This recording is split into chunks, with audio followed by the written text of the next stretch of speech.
लोकसभा उपचुनाव के बाद पहली बार आजमगढ़ दौरे पर आए सीएम योगी आदित्यनाथ ने गुरुवार को आईटीआई मैदान में आयोजित सभा में जहां जनता का आभार प्रकट करते हुए वादा किया कि दिनेश लाल यादव बहुआ को सबसे बड़ी पंचायत भेजने के लिए वोट के रूप में ऋण दिया है, उसका कर्ज सरकार विकास कर उतारेगी। इस दौरान उन्होंने 143 करोड़ की परियोजनाओं का लोकार्पण और शिलान्यास किया। साथ ही युवकों को रोजगार, सरकारी नौकरी के अवसर उपलब्ध कराने का आश्वासन दिया। इस दौरान उन्होंने विभिन्न योजनाओं के लाभार्थियों में प्रमाण पत्र भी वितरित किया। मुख्यमंत्री योगी आदित्यनाथ ने कहा कि 5 साल पहले यहाँ के नौजवानों के सामने पहचान का संकट खड़ा हो गया था।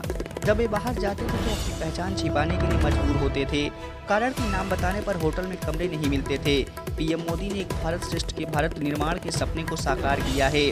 आज आजमगढ़ की पहचान बदली है। उन्होंने कहा कि जिले में हमारे सांसद और विधायक भले ही ना जीते हों, लेकिन हमने कभी यहाँ का विकास नहीं रुकने दिया। पूर्वांचल एक्सप्रेसवे व एयरपोर्ट निर्माण कराया गया। उन्होंने बिना नाम लिए हुए सपा पर हमला बोलते हुए कहा कि आजमगढ़ में बहुत पहले से ही लोग विश्वविद्यालय की मांग कर रहे थे। बहुत से लोग आए लेकिन विश्वविद्यालय नहीं दिया, लेकिन हमने महाराष्ट्र के हृदयों के नाम से न सिर्फ विश्वविद्यालय दिया है बल्कि युद्ध स्तर पर इसका निर्माण कार्य भी चल रहा है। विश्वविद्यालय के लिए 108 करोड़ रुपए की व्यवस्था की जा चुकी ताकि इसका निर्माण कार्य तेजी से हो सके। आगे जो भी जरूरत होगी उसे हम पूरा करेंगे। आजमगढ़ साहित्यकारों की धरती रही है।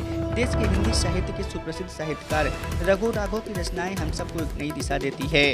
सीएम ने घोषणा किया कि हम लोग विश्वविद्यालय में हम एक शोध पीठ की स्थापना करने जा रहे हैं, जिससे आजमगढ़ एक नई छवि के साथ आगे बढ़ता हुआ दिखाई देगा। विकास के पथ पर अग्रसर होने वाला एक प्रमुख जनपद है और होना भी चाहिए।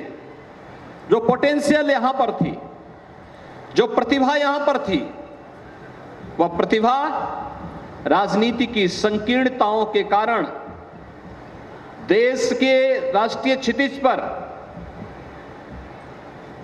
उन विभाजनकारी ताकतों का शिकार हो गई, जिसने आजमगढ़ जैसे जनपद के नौजवानों के सामने पहचान का संकट खड़ा किया था। याद करिए, आज से 5 वर्ष पहले जब आजमगढ़ का नौजवान आजमगढ़ के बाहर कहीं जाता था, उसके सामने अपनी पहचान को छुपाने के लिए मजबूर होना पड़ता था उसे। कारण था क्योंकि अगर वह ये बोलता था कि मैं आजमगढ़ से आया हूं, तो भाइयों बहनों, आजमगढ़ के नाम पर उसे होटल में रूम नहीं मिलता था, धर्मशाला में कोई ठहरने के लिए अनुमति नहीं देता था और कोई अपने मोहल्ले में किराए पर भी नहीं रहने देता था। क्या बीती होगी जो नौजवान इस दौरान आजमगढ़ से बाहर रोजी रोजगार के लिए निकला होगा।